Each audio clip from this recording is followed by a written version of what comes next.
I was definitely worried about it. Started off the camp, I think like a month and a half ago, torn the tendon. They told me I was not going to heal with the time. Similar to his boxing buddy Gervonta Davis, David Benavidez recently declared his retirement following a heartbreaking knockout loss against David Morrell.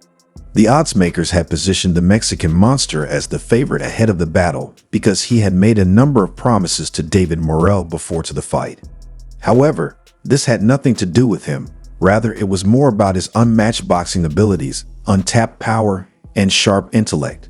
In one of the most spectacular bouts of 2025, Morrell outperformed David Benavidez, demonstrating superiority in all of these areas.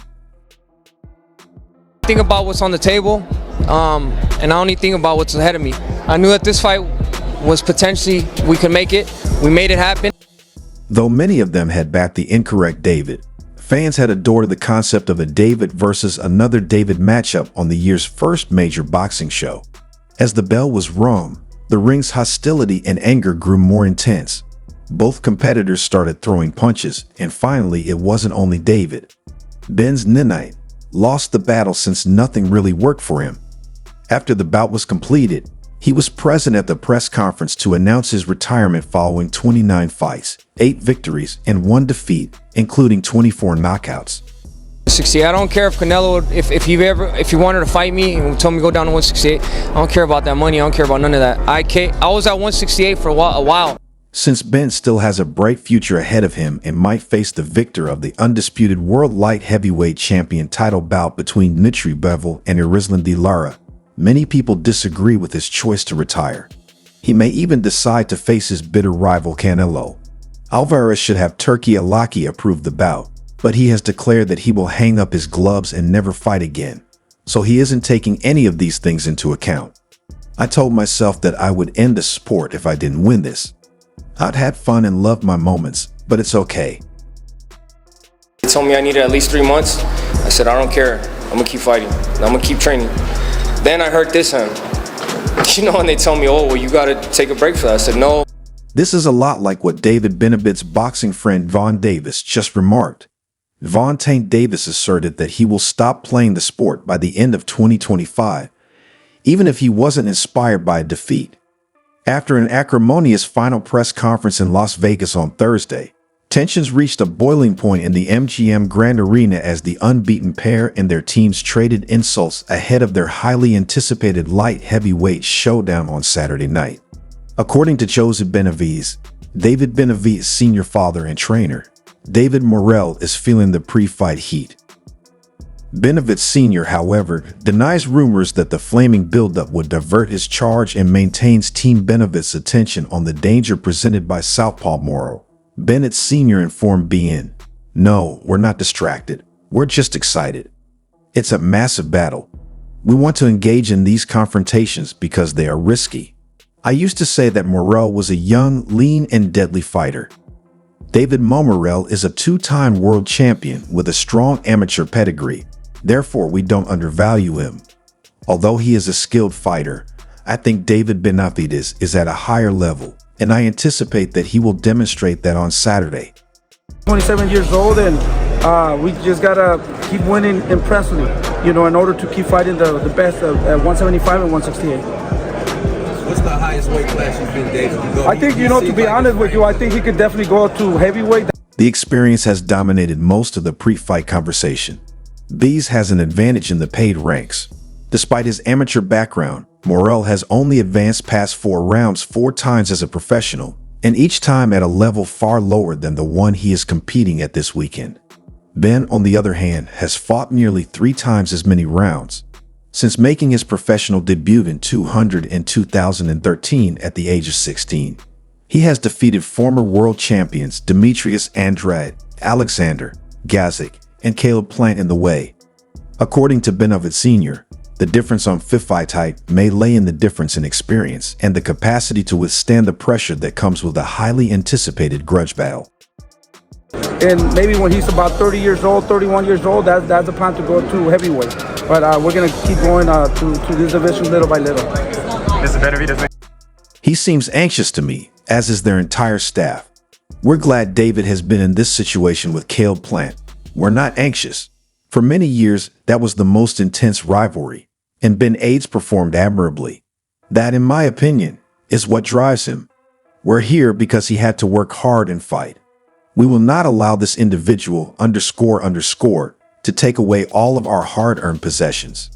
When asked for a last fight night prediction, David will do what he is expected to do, which is to follow the game plan and continue to win bouts. Morrell would suffer for underestimating his son's skills and his pre-fight robot jibes, according to Benavidez Sr., who envisioned a torturous night for the Cuban. I believe Morrell will try once he feels empowered.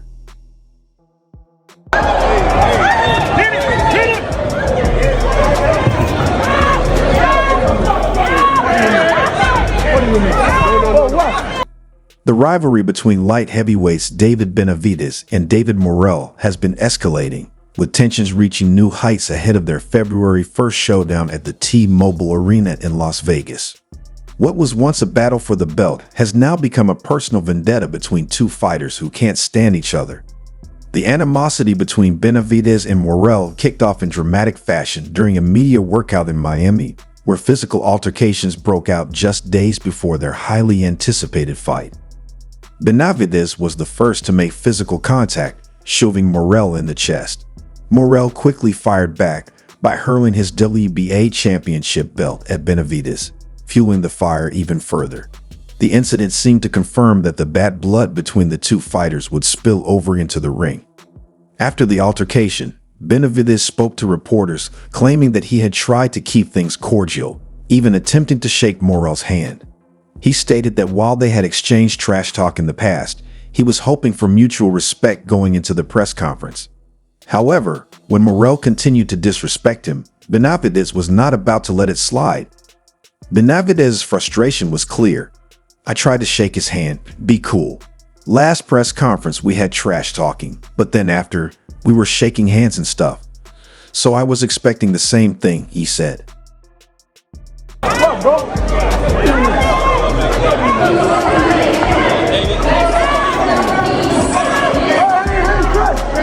It's my birthday today, so I didn't want to get too aggressive, but he kept running his mouth, and I won't let anyone disrespect me like that. Benavidez also took aim at Morrell's attitude, stating, I don't know who this guy thinks he is. He thinks he's the hardest person on this planet, and I'm going to beat the hell out of him. This simmering tension sets the stage for a fight that promises to be as intense outside the ring as it will be inside. Fans are eager to see whether Benavidez will be able to back up his words and prove that Morrell's cocky persona is just a facade. The stakes are high, with both fighters eager to prove their dominance. However, there are already murmurs that Morrell's relentless trash talk and trash-throwing tactics are a psychological strategy designed to rattle Benavidez. Whether that tactic works or backfires will soon be seen when these two fighters finally meet in the ring. David Benavidez has decided to move on from the prospect of fighting Canelo Alvarez, acknowledging that his retirement has left him with no choice but to let go of the fight he once pursued. Canelo, meanwhile, has never fully committed to facing Benavidez, pointing out the financial risks involved in taking on such a dangerous opponent. He explained that a win over someone like Terence Crawford, who is 36 and smaller, wouldn't add much to his legacy, while a loss would tarnish his reputation as being beaten by a smaller man. As a result, Canelo sees little incentive to take on the challenge. Benavidez, a larger fighter at 6 feet compared to Canelo's 5'9", has expressed that he would demand $200 million to face him. This led Benavidez to make a key decision months ago. He informed the World Boxing Council, WBC, that he would relinquish his super middleweight mandatory status to Canelo, opting instead to pursue his light heavyweight title.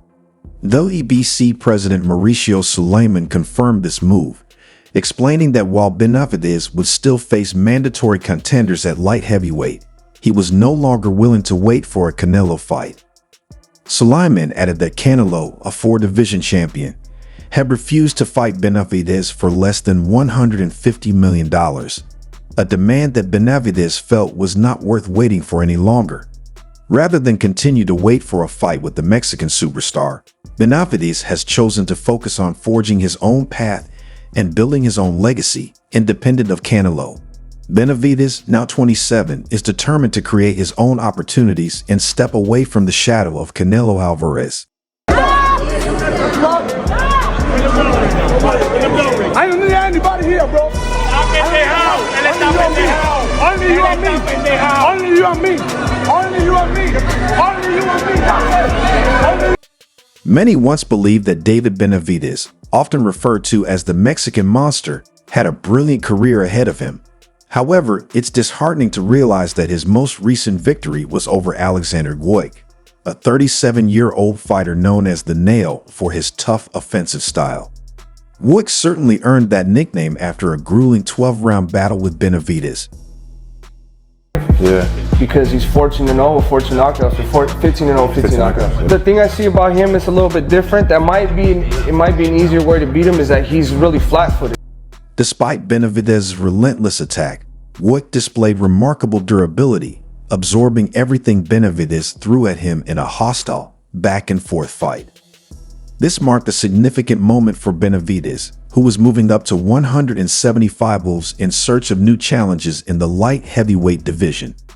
Wojcik proved to be a formidable opponent, showing grit and resilience, which ultimately made the victory all the more hard-earned for Benavidez. For all the latest updates on the world of boxing, from thrilling moments to key events, be sure to stay connected with us by subscribing to our YouTube channel. Don't forget to turn on notifications so you're always in the loop with fresh content. Until next time, stay tuned.